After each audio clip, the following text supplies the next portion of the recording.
Parthi. Myself, Poonam. We are the student of BSc Second Medical. We have made a 3D model is regarding to cancer.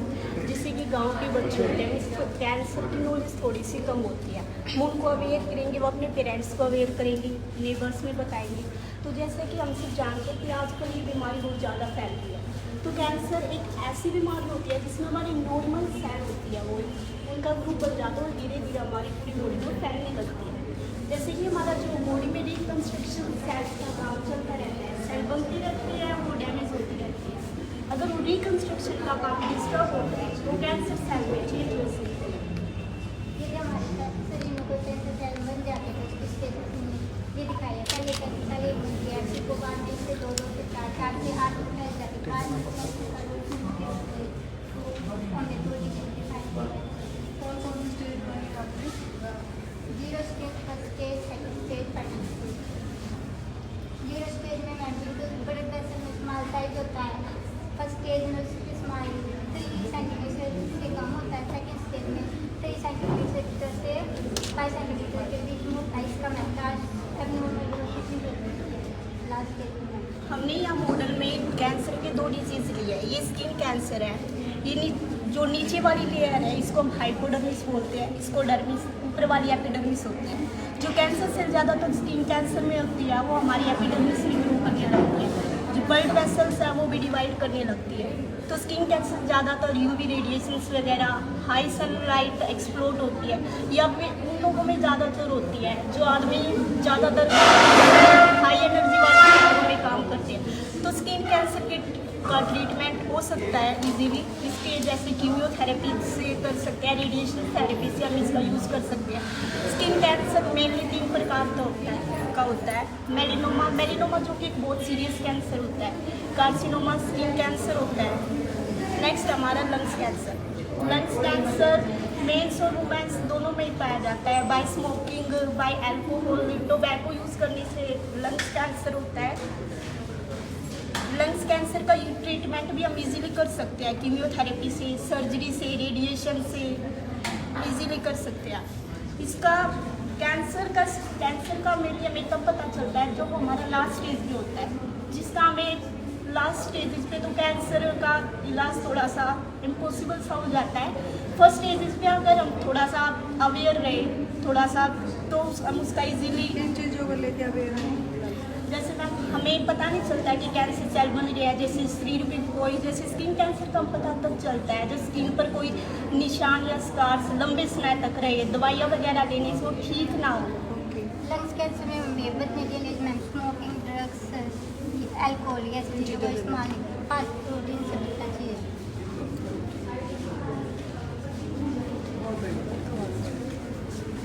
Good morning ma'am, my self BSc first year. My topic is on immune system and autoimmune diseases. The immune system, the defense mechanism to fight against harmful pathogens. A complex network of cells, tissues and organs is known as immune system, and our immune system provides us immunity to fight against harmful pathogens, bacteria, viruses, and depending on the immune response, there are 2 types of immunity. First of all, innate immunity. We all have the innate immunity by the birth. For example, skin protects us from environmental factors. जैसे हमारे environment में बहुत सारे bacteria होते हैं, virus होते हैं, वो हमारी बॉडी के अंदर डायरेक्ट एंटर ना कर पाए, इसलिए हमारी स्किन हमें प्रोटेक्ट करती है। एक्वायर्ड इम्यूनिटी हमारे एनवायरनमेंट को कैसे ठीक रख सकते हैं बैक्टीरिया नहीं आते by sanitation, cleaning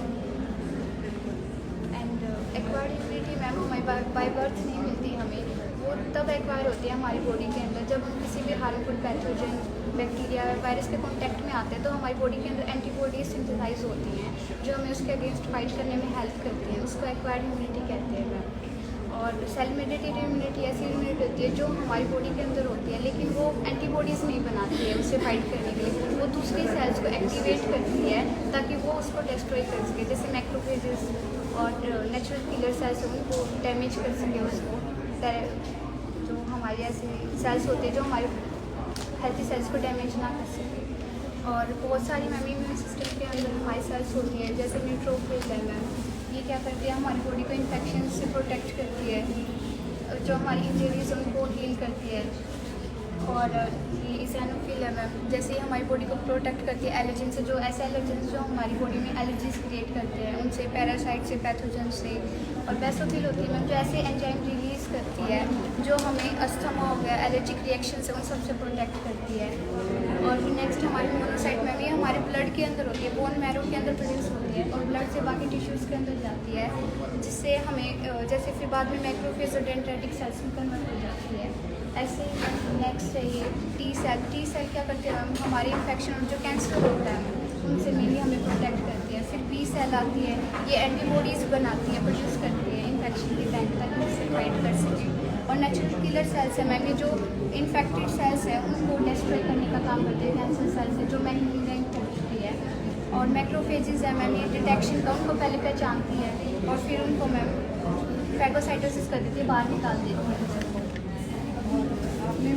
ऑटोइम्यून बेटा, ऑटोइम्यून डिजीज पे बताओ, मेन तो आपका टॉपिक ये है। ऑटोइम्यून डिजीज ऐसी डिजीज होती है जिसके अंदर जो हमारा खुद का इम्यून सिस्टम है वो हमारी खुद की सेल्स को डैमेज करना स्टार्ट कर देता है। मतलब हमारी बॉडी की जितनी भी सेल्स होती हैं उनके अंदर इनएक्टिव फॉर्म में एंटीजन प्रेजेंट होता है। जैसे कोई भी बैक्टीरिया, कोई भी पैथोजन एंटर करता है हमारी बॉडी में तो ये उसकी शेप को अल्टर कर देते हैं। तो अल्टर करने के बाद जो हमारी सेल्स है उनको डैमेज करना स्टार्ट कर देते हैं और इसी को हम ऑटोइम्यून डिजीज बोलते हैं। ऑटोइम्यून डिजीज को 3 ग्रुप में क्लासीफाई किया गया है। सबसे पहले हेमोलिटिक ऑटोइम्यून डिजीज, ये एक ऐसी डिजीज होती है जिसके अंदर जो हमारा खुद का इम्यून सिस्टम है वो हमारी आरबीसी को डैमेज करना स्टार्ट कर देता है। और लोकलाइज्ड ऑटोइम्यून डिजीज होती हैं, ये लोकलाइज्ड होते हैं, मतलब ये एक स्पेसिफिक ऑर्गन को ही डैमेज करती है। फॉर एग्जांपल ऑटोइम्यून हेपेटाइटिस, ये सिर्फ लीवर को ही अफेक्ट करेंगे, लीवर के अलावा किसी और ऑर्गन को अफेक्ट नहीं करेंगे। उसके बाद आते हैं सिस्टमेटिक ऑटोइम्यून डिजीज, ये एक ऐसी डिजीज होती हैं, ये लोकलाइज्ड नहीं होती है और ये एक ऑर्गन के साथ दूसरे ऑर्गन को भी डैमेज करना स्टार्ट कर देती है, मतलब एक साथ दूसरे ऑर्गन को भी अफेक्ट करेंगे। और ऑटोइम्यून जो डिजीज होती है ये हमारी बहुत तरह की होती हैं, ये मेनली हमारी जो हाथों के जॉइंट्स होते हैं, घुटनों के जो जॉइंट्स होते हैं उनको अफेक्ट करती है। जैसे हमारे घुटनों में मैम कार्टिलेज होता है उसको डैमेज कर देती है, जिसकी वजह से हमें उनमें पेन होता है, स्वेलिंग हो जाती है। बहुत से हमारे शोल्डर्स के जॉइंट्स है, फीट के जॉइंट्स है, सब में मैम पेन होना स्टार्ट हो जाता है। इसके बहुत सारे सिम्टम्स भी हैं, जैसे लॉस ऑफ एपेटाइट, भूख बहुत कम लगना, एब्डोमिनल जो वेट है हमारा वो एकदम लॉस हो जाता है, स्वेलिंग हो जाना मैम, बार फीवर होना और डाइजेशन में दिक्कत आना। और मैम हमारी स्किन पे इशू आते हैं, जैसे स्किन पे रेडनेस होना, रैशेज होना, हमारे लिप्स पे, नोज पे रैशेज होना। और अच्छी बात है, देखो आप जब भी कोई प्रोजेक्ट बनाते हो इसमें अगर थोड़ी फिनिशिंग कम आ जाएगी कोई बात नहीं, अब उस चीज़ में सिखानी है, लेकिन आपको पता होना चाहिए कि आपने जो चीज़ बनाई है उसको एक्सप्लेन करते हो, आपको नॉलेज होनी चाहिए। ये जैसे हमारी एंटीबॉडीज़ है मैम, ये इसके साथ यहाँ से बाइंड करेगी, इस डिजीज को बोलते हैं पैराटोप, और जो एंटीजन का जो इसके साथ बाइंड करता है इसको बोलते हैं एपिटोप। और थैंक यू मैम।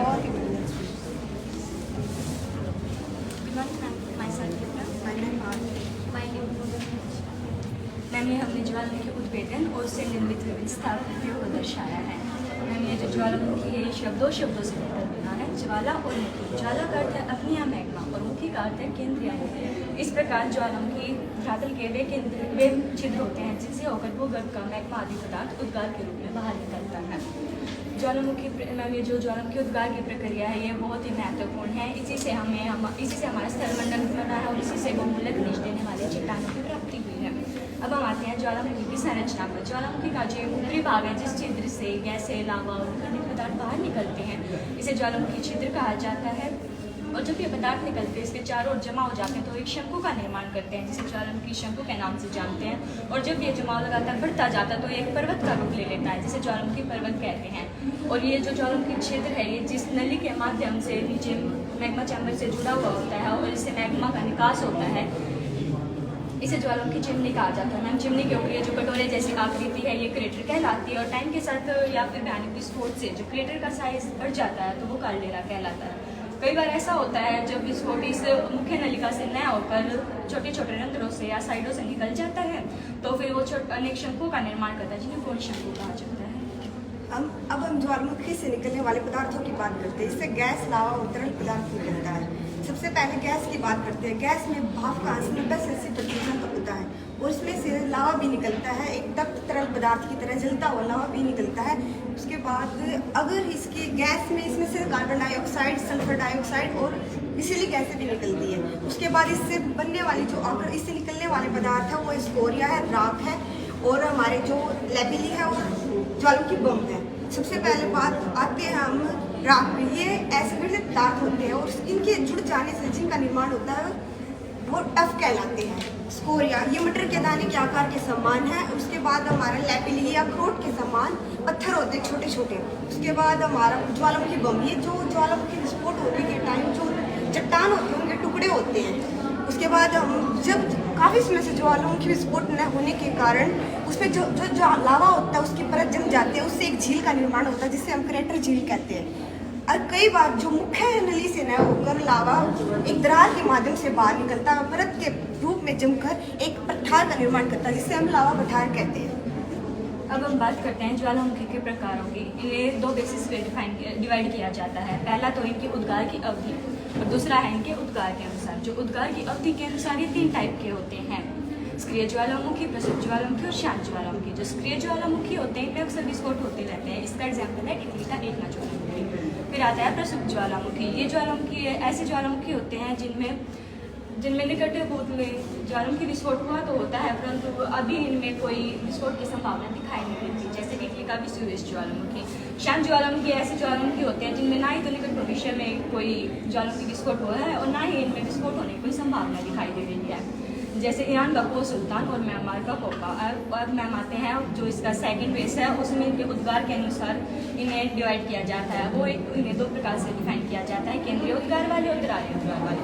जो केंद्रीय उद्गार वाले हैं इन्हें भी आगे चलकर हम इनकी प्रचलितता के आधार पर 5 भागों में बांटते हैं मैम।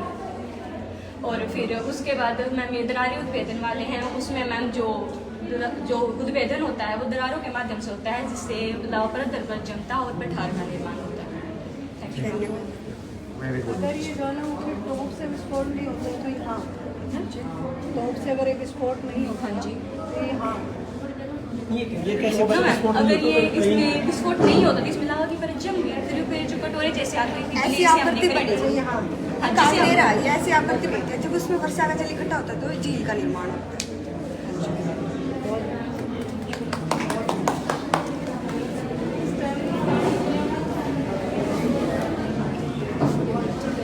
चलो इतनी मेहनत की है, वीडियो वालों को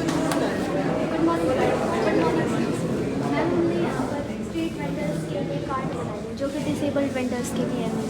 जो भी वो प्रॉब्लम्स फेस करते हैं अपनी डे टू डे लाइफ में, उसके लिए हमने ये सॉल्यूशन बनाया।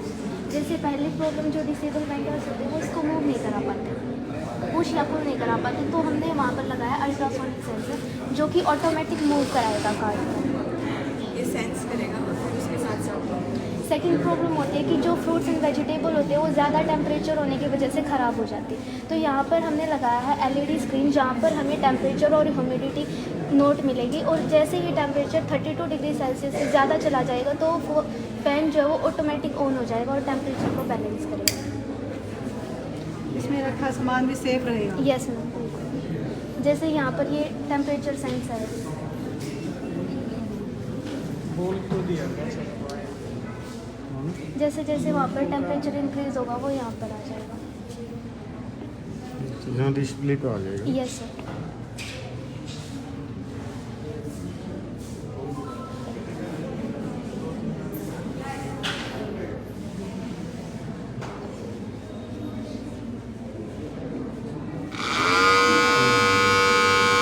और जब ये टेम्परेचर बैलेंस हो जाएगा फिर ये फैन ऑटोमेटिक बंद हो जाएगा। और मैंने ये इथाइलिन गैस डिटेक्टर, जैसे फॉर एग्जांपल कोई सब्जी खराब होगी तो उसमें से इथाइलिन गैस की बॉल होगी तो ये उस गैस को डिटेक्ट करेगा। इसमें से इथाइलिन गैस निकल रही है तो ये डिटेक्ट करेगा और वहाँ पर बजर जो है बीप साउंड प्रोड्यूस करेगा, जिससे जो वेंडर है वो अलर्ट हो जाएगा कि उसकी कोई वेजिटेबल या फ्रूट खराब हो गया। अगर कोई स्ट्रीट वेंडर मतलब आगे मूव करना चाहते हैं उसको पुश करना पड़ेगा।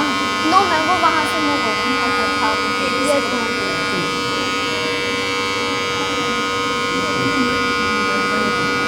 Very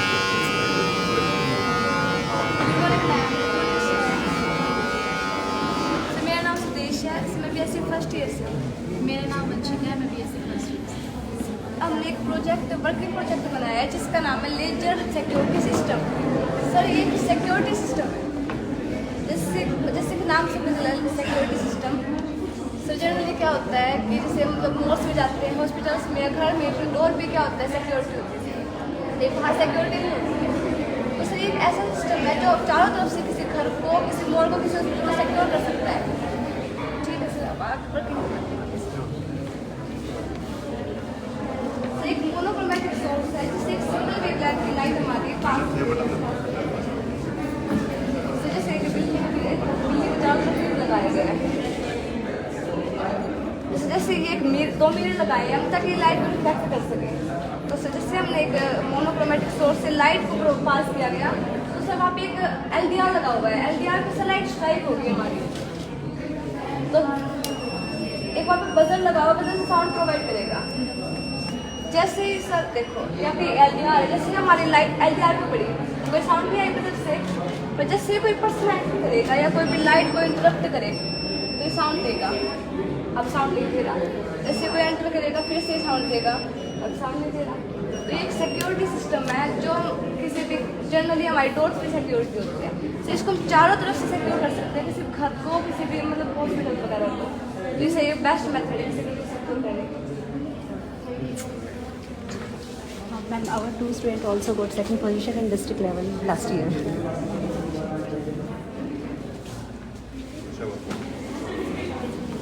Good morning, ma'am. Good morning, sir. Sir, मैं Priyanka. Marina. Ma'am, we are both from BSc Final Year. Or today we are topic computer aided design and uses of garlic in various disease treatment. तो मैं पता है क्या है, previous year में क्या करते थे, जो सिंथेटिक जो ड्रग होती है उनका यूज़ करते हैं सिंथेटिक, उनके तो साइड इफेक्ट भी ज़्यादा होते थे, ठीक है, और प्रोटेक्ट जैसे इलाज नहीं होता था। उसकी वजह से क्या है, हम हर्बल ड्रग को लेके आए। हर्बल ड्रग को हम ना उसके साइड इफेक्ट होते हैं हमारी बॉडी पे जैसे, और वो ना किसी की टारगेट, एक डिजीज़ का जो टारगेट है उस पर्टिकुलर उनके बहुत सारे टारगेट भी नहीं होते और एक स्पेसिफिक टारगेट पे वो यूज़ करते हैं। हमारा मेन मोटिव क्या, मतलब सिंथेटिक ड्रग की यूज़ जगह पे हम हर्बल जो मेडिसिन है उनका यूज करें, ठीक है। तो इसके लिए हमने क्या करा है, एक पर्टिकुलर हमने प्लांट का यूज करा है, गार्लिक, लहसुन का यूज करा है। इसके यूजेस से हम डिजीज़ के लिए ड्रग बना रहे हैं फॉर वेरियस डिजीज़ के ट्रीटमेंट। सबसे पहले हमने क्या करा, जो लहसुन लिया है उसका हमने उसके फाइटोकॉन्स्टिट्यूएंट का सिलेक्शन का। फाइटोकॉन्स्टिट्यूएंट क्या होता है, मतलब जो डिजीज पे जाके अटैक करते हैं और डिजीज को रोक देते हैं, ठीक है। यहाँ पे हम हर्बल का यूज़ करें तो ये फाइटोकॉन्स्टिट्यूएंट इसका सिलेक्शन करा। अब इसमें क्या होता है, इसके जो फाइटोकॉन्स्टिट्यूएंट होते हैं उसमें से बहुत सारे तो एक्टिवेटेड फॉर्म में होते हैं और बहुत सारे इनएक्टिवेटेड फॉर्म में। जो एक्टिवेटेड फॉर्म में होते हैं वो तो हमारे डिजीज़ को इनिबिट कर देते हैं, रोक देते हैं डिजीज़ को, लेकिन जो इनएक्टिवेटेड फॉर्म में होते हैं वो हमारे अंदर जाके वेरियस हार्मफुल एक्टिविटी क्रिएट कर सकते हैं। तो इसके लिए हमने क्या करा, इसको एक स्क्रीनिंग के साथ स्क्रीनिंग प्रोसेस करा, जिसके द्वारा हमने इसके जो एक्टिवेटेड फाइटोकॉन्स्टिट्यूएंट थे जो ओनली मतलब डिजीज पे अटैक करते हैं उनको सिलेक्ट करा, ठीक है। और एक और इसका क्या यूज करा है, हमने यहाँ पे स्क्रीनिंग का यूज करा है। जैसे हम कोई एक्सपेरिमेंट करते हैं तो वो हम लैब में एक्सपेरिमेंट करते हैं, लेकिन हमने यहाँ पे क्या करा है, कंप्यूटर के यूज से उसके जो ड्रग लाइक प्रॉपर्टी है उनको एक्सप्लेन करा है। यहाँ पे क्या होगा, देखो एक तो हमारा लैब का जो खर्चा वो भी बच जाएगा, और इसके साथ साथ जैसे हम कोई भी एक्सपेरिमेंट करते हैं तो हम अपना पहला यूज किसी भी एनिमल पर करके देखते हैं, जैसे माउस के ऊपर करके देखते हैं, तो बहुत सारे जो एनिमल है उनको हार्मफुल हो जाते, वो भी हार्मफुल लेस हो जाते हैं। तो इस चीज़ को हम ख़त्म कर सकते हैं यहाँ से, मतलब पहले उस चीज़ का हमें पता लगा कंप्यूटर पे, फिर फर्दर हम उसका यूज करेंगे डिजीज़ के ट्रीटमेंट में। तो जो एनिमल है वो बच गए हमारे, है ना, क्योंकि एनिमल को करेंगे नुकसान तो उसका भी है ना। हाँ, हम उस चीज़ को भी दूर उस करेंगे, चीज़ को रोक देंगे हम यहीं पे। और फिर इसके साथ साथ इसका खर्चा भी कम है, मतलब हम इसको अपने आसपास ग्रो कर सकते हैं, हर्बल चीज़ों से हम इसको कलेक्ट कर सकते हैं। उसके बाद हमने क्या करा है, इसकी जो ड्रग लाइक प्रॉपर्टी थी, मतलब इसके वेरियस फाइटोकॉन्स्टिट्यूएंट में से ओनली एक्टिवेटेड फाइटोकॉन्स्टिट्यूएंट का सिलेक्शन कर दिया। उसके बाद उसमें से एक पर्टिकुलर जो फाइटोकॉन्स्टिट्यूएंट है उसको एक्सट्रैक्ट कर, जैसे लेड कंपाउंड, इसके इतने सारों में से हमने एक को लिया है यहाँ पे उसके। और पता है क्या होता है मैम, जो वेरियस डिजीज, ये देखो यहाँ पे हमने डिजीज दिखा, जैसे नोनम सिंड्रोम, ये एक जेनेटिक डिसऑर्डर है, बेबीज में मिलता है ज़्यादा, मतलब जो फेस उनका ब्रॉड हो जाता है, और हार्ट लाइक डिजीज जो होती है उनको साइज बढ़ जाता है। हाँ, ये ऑस्टिकाइटिस मतलब जॉइंट पेन में देखने को मिलता है। ये ल्यूकेमिया है, मतलब ये भी कैंसर का ही टाइप है एक। ये जैसे हेपेटिक कैंसर दिखा रखा है, लीवर कैंसर है, हेपेटिक, ये भी हेपेटाइटिस सी है जो मतलब हेपेटिस वायरस की वजह से होता है ये भी, और ये ब्रेस्ट कैंसर दिखा रखा है। तो इनके ना मतलब वेरियस टारगेट होते हैं जिनकी वजह से ये पर्टिकुलर डिजीज, जैसे हमें फीवर हो गया तो हम लोग इसको कॉमन चीज में लेते हैं, जैसे फीवर हो गया, लेकिन जो साइंस की टर्म में हम क्या करते हैं, फीवर हुआ ये किसकी वजह से हुआ, वह कौन सी चीज़ है जिसकी वजह से फीवर हुआ। तो इसी तरीके से इनके मतलब वेरियस टारगेट होती हैं, जैसे EGFR टारगेट है जो कैंसर को खोज करता है। ये मतलब मेनली सारे कैंसर में देखने को मिलता है, जैसे ब्लड कैंसर हो गया, ब्रेस्ट कैंसर हो गया, ओवरी कैंसर हो गया, बहुत सारी कैंसर है, उन सब में EGFR मिलता है। तो हमने क्या करा, इनके टारगेट करा, और जो लेड कंपाउंड लिया इसके भी अभी वेरियस टारगेट जो इन पे जाके साइनी इन्फेक्शन से होता है। हाँ मैम, वही चीज़ है। अभी मतलब इनके जो फाइटोकॉन्स्टेंट है इनके साथ इनकी बाइंडिंग कराएंगे हम, इनके जो टारगेट निकाले। और जो ये वाली चीज़ है ना लेड कंपाउंड है, इसके भी वेरियस टारगेट होंगे जो इन सारों पे जाके अटैक करेगा, और इन सारों पे जाके अटैक करके इनको यहीं पे रोक देगा, मतलब ये बीमारी हमें होगी नहीं। ठीक है, उसके बाद हमने क्या करा मैम, यहाँ पे तो हमने वेरियस डिजीज को दिखा दिया, अभी यहाँ पे पर्टिकुलर हमने एक डिजीज को दिखाना है, कैंसर। ठीक है, कैंसर में दिखाया हमने, इसके वेरियस फाइटोकॉन्स्टेंट का सिलेक्ट करा था। अभी इसमें से क्या करा, इसका एक फाइटोकॉन्स्टेंट लिया है जो ओनली कैंसर पे जाके अटैक करेगा और उसको रोक देगा। ठीक है, तो इसका जो एक फाइटोकॉन्स्टेंट है एलिसिन, जो एलिसिन है ना मैम वो कैंसर के लिए बना होता है, मतलब ये समझ लो जो एलिसिन की सारी प्रॉपर्टी है वो एंटी कैंसर से होती है। ठीक है, इसका ये मतलब स्ट्रक्चर दिखा रखा हमने कॉमन सा। इसके बाद क्या करा, एलिसिन के टारगेट से हमने सिलेक्ट कर रखे थे, और जो कैंसर है ना ये कैंसर की शेल है, मतलब ग्रोथ करते जाते ट्यूमर बन जाता है हमारी बॉडी में और कैंसर हो जाती है हमें। तो इसके कैंसर के हमने टारगेट सिलेक्ट करे, इसके टारगेट सिलेक्ट करे, दोनों के टारगेट सिलेक्ट करे। अभी हमने ये देखा कि इन दोनों में से मतलब वे कॉमन टारगेट कौन से है जिन पे जो एलिसिन है वो एक्ट कर सकता है। एलिसिन एक्ट करेगा तभी तो कैंसर को इनहिबिट करेगा, तभी तो कैंसर रुकेगा। तो उसके बाद हमने वो टारगेट सिलेक्ट करे जहाँ पे एलिसिन एक्ट कर सकता है।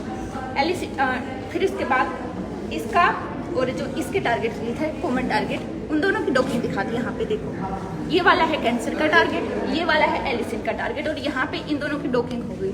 ठीक है, डॉकिंग होने के बाद इसके वेरियस पाथवेज ऑफ कैंसर, मतलब कैंसर के कौन कौन से पाथवे थे जिनको इसने यहीं पे रोक दिया। कैल्शियम सिग्नलिंग पाथवे, ये भी कैंसर कोज करता है। MAP के सिग्नलिंग पाथवे, ये मतलब वेरियस पाथवेज थे जो कैंसर के, जिनकी वजह से कैंसर हो रही थी। इनको हमने मतलब इस स्टेज पे यहाँ पे रोक दिया, मतलब आगे जाके फर्दर ग्रोथ ही नहीं करेगा तो हमारा कैंसर डिजीज यहीं पे खत्म हो जाएगा। ठीक है मैम, और इसके हमारा क्या कंक्लूजन निकलता है, मतलब कंप्यूटर एडेड ड्रग जाए, इससे जो है कम कॉस्टली होता है, ये लैब का खर्चा बच जाता है, और इसके साथ साथ मैम जो एनिमल्स हैं उनको हार्म नहीं पहुँचा पाते हम, वो मतलब उनकी भी जान बचाती है। और इसके साथ साथ जो हर्बल और सिंथेटिक ड्रग का हमने यूज करा है, वो क्या करा है, मतलब सिंथेटिक की जगह पे हर्बल का यूज कर रहे हैं। सिंथेटिक ड्रग क्या करती है, ये हमारे वेरियस साइड इफेक्ट शो करती है, लेकिन इसके प्लेस पर अगर हम हर्बल ड्रग का यूज करेंगे तो उसके साइड इफेक्ट नहीं होंगे, इन्फेक्शन को रोक, हाँ इन्फेक्शन को रोक देंगे। हाँ, और जो हर्बल ड्रग है वो कम कॉस्टली है, लेकिन जो सिंथेटिक ड्रग है उसका मतलब वेरियस कॉस्ट है, इसको बनाने में भी ज़्यादा खर्चा लगता है, लेकिन हर्बल ड्रग को हम अपने आसपास में भी ग्रो करा सकते हैं। और सिंथेटिक नुकसान भी है ना, हाँ नुकसान भी है, इसके वेरियस नुकसान है। इससे आप पैसा भी बचाओगे, समय भी बचाओगे, आप लैब की जगह कंप्यूटर में उस चीज़ को बहुत बढ़िया और अच्छे से I'm Sneha from BSc second year computer science and she is my partner in. Ma'am आज मैं आपको बताना चाहती हूँ कि जो हम स्नेक का गेम खेलते थे वो कैसे बनता है। जैसे कि ये हमारा प्रोग्राम है, तो ये हम रन करते हैं, इसमें हम कोडिंग करते हैं। ऑल टैप करके एंटर करो।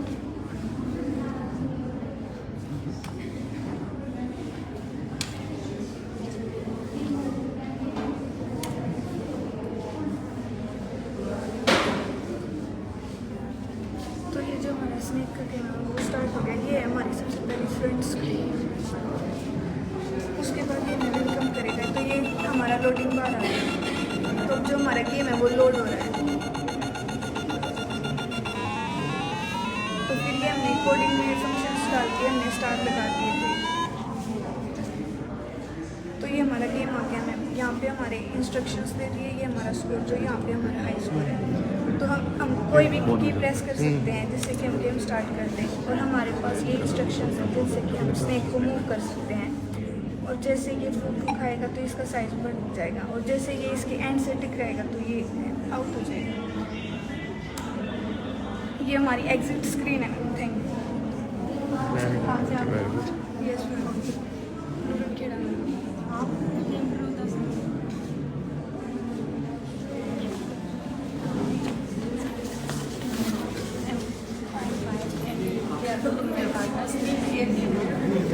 आज हमारा मॉडल है फायर सेंसर का। इसे हमें फायर सेंसर ये इसलिए यूज़ किया जाता है कि अगर हमारे घर में आग लग जाए तो ये हमें अलर्ट कर देगा।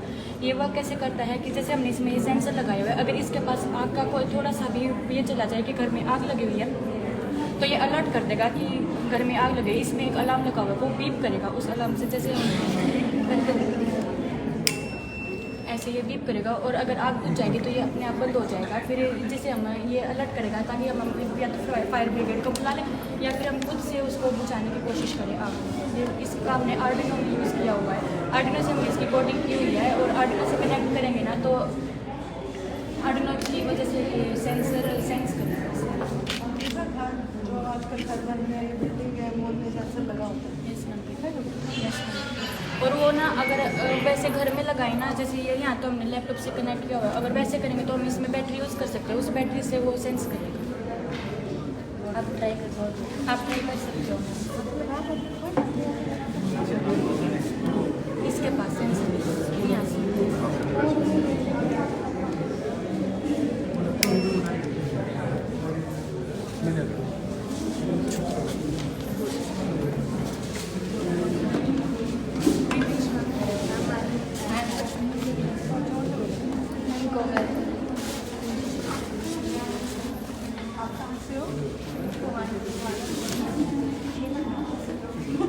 हमने 2 प्रोजेक्ट बनाए कि एक हमारे पास फोर क्रॉस इसमें हमें ये लेयर्स बनाई है, 64 लेयर्स हैं एलईडी की हेल्प से। इसे हमें सोल्डर गन से सोल्डर करके इसे ज्वाइन किया है। और ये ब्रेड बोर्ड है, ये रेजिस्टर्स हैं ताकि अगर वोल्टेज ज़्यादा हो तो इसमें ये ख़राब ना हो। और ये आर्डिनो है। बेसिकली इसका आर्डिनो का जो कनेक्शन है वो हार्डवेयर से सॉफ्टवेयर में कनेक्शन है। इसमें कोडिंग है, कोडिंग के थ्रू इसमें ये सब एलईडी लाइट्स ऑन हो रही हैं, कभी सब ऑन हो रही हैं, कभी सब बंद है, कभी हाई वोल्टेज है, कभी लो वोल्टेज है, कभी कोई पैटर्न से ऑन हो रही है, कभी किसी पैटर्न से ऑन हो रही है, कभी थोड़ा टाइम ले रही है डिले में। ये सब फंक्शनिंग के थ्रू है। इसमें जो फंक्शनिंग और किसी digital right flicker on. And ये जो मोबाइल से है, जो आर्डिनो है, इसका मेन कनेक्शन है कि जो हार्डवेयर से सॉफ्टवेयर में कनेक्टिविटी होती है। और ये एलईडी के क्यूब, ये ब्रेड बोर्ड है जिसमें ये सब कनेक्शन हो रहा है। ये इससे कनेक्ट हो रखा है ताकि ये सब ऑन हो, कभी ऑफ हो रही है तो ये सब आर्डिनो की हेल्प से ऑन होती है, कभी टाइम दे रही है। ये पैटर्न इंस्टॉल किया हुआ था।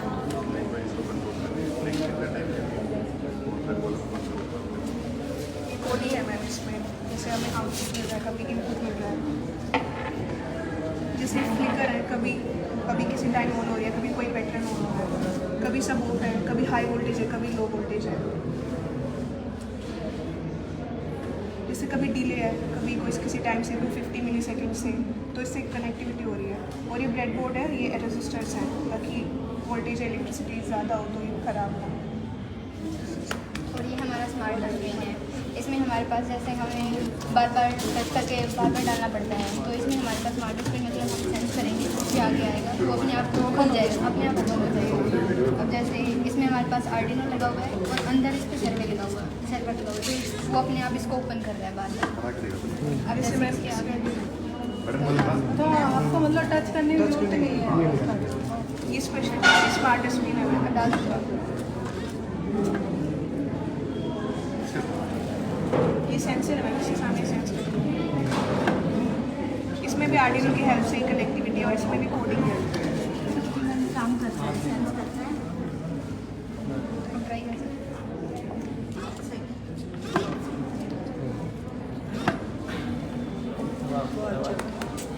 बेस्ट सबसे अच्छी बात बच्चों को इस चीज़ की नॉलेज। हाँ जी,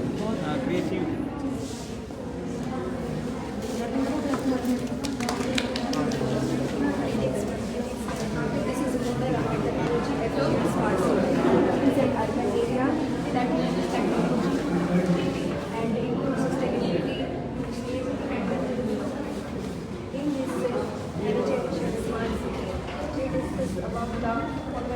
light, solar light, smart dustbin, wireless car charging and rain harvesting system. Solar light is a lighting devices that uses the solar energy to produce light. Solar light uses solar panels to convert the sunlight into the electrical energy. Automatic street light. In the automatic street light control system, it automatically switches on light. This is done by the infrared sensor, that is IR sensor, and then it automatically switches off light. Major advantages of automatic street light: prevention of automobiles accident and increase in safety. This is continuously charging the battery during the day.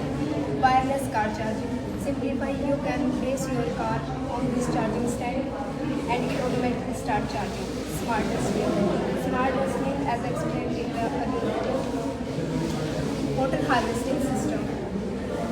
Water harvesting control system is the practice of store and collecting the rainwater for the later use. It uses for the landscape irrigation and washing, etc. For drinking and toilet use, it can be purified. The water is purified in this way. The water comes out from industries and rainwater harvesting water goes in tanks. The water for filtering, we use motor for transferring stone tank, and then the water is filtered and then goes in with the help of pipe in the hills tank. Then this process is simultaneously in sand tank, tissue paper tank, and water tank. Then water is filtered, then it goes from UV radiation, and then water is filtered, and after water filtration we receive this water in the lakes.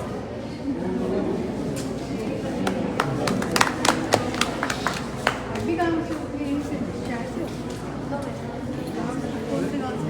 बड़े रामनाथ क्या नाम है आपका? Madam देखो जितने rural के जो बच्चे गांव के बच्चे हैं फ्लुएंटली इंग्लिश बोलते हैं बहुत ही सुंदर है। हर चीज़ को एक्सप्लेन भी करें अच्छे से किया बच्चों को। सर जैसे बोल रहे हैं टैलेंट बहुत अच्छा है। बहुत बच्चे प्रोजेक्ट बना लेते हैं स्कूलों में, हर इवेंट में नहीं है, लेकिन उन्हें एक्सप्लेन करना नहीं आता। दूसरा देखो मैडम कितने वो बच्चे बनाते बहुत मेहनत से उस चीज़ को तैयार करते हैं।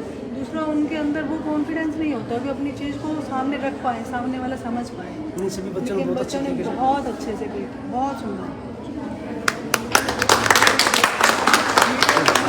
जी आज बच्चियों ने बहुत अच्छे अच्छे प्रोजेक्ट बनाए हुए थे, उसमें काफ़ी जो है सीखने लायक भी थे, तो क्या कहना चाहेंगे बच्चियों के इस? आज गर्ल कॉलेज में विज्ञान और साइंस एग्जीबिशन लगाया गया था।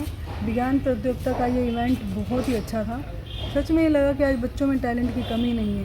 गांव से आने वाले बच्चों ने इतने मेहनत से ऐसी क्रिएटिविटी, मतलब बच्चों को देख के हैरान हो गई कि बच्चों ने बहुत सुंदर ढंग से एक्सप्लेन भी किया हमारे इम्यून सिस्टम के बारे में, कैंसर के लिए हमें किस तरह प्रिकॉशन लेना चाहिए, कौन से बैक्टीरिया किस तरह से हम अपने आप को प्रिकॉशन लेकर किस तरह से अपने आप को सेफ रख सकते हैं।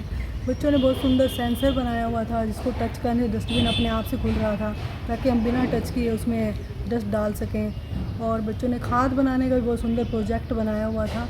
बच्चों की इन चीज़ों को देखकर लगा कि शायद हमें आज फिर भी आज बच्चों को, जो बच्चे इस अभाव में जी रहे हैं, उन्हें ट्रैक नहीं मिल रहा, खासकर वो गांव के बच्चे हैं, उनकी हेल्प करनी चाहिए।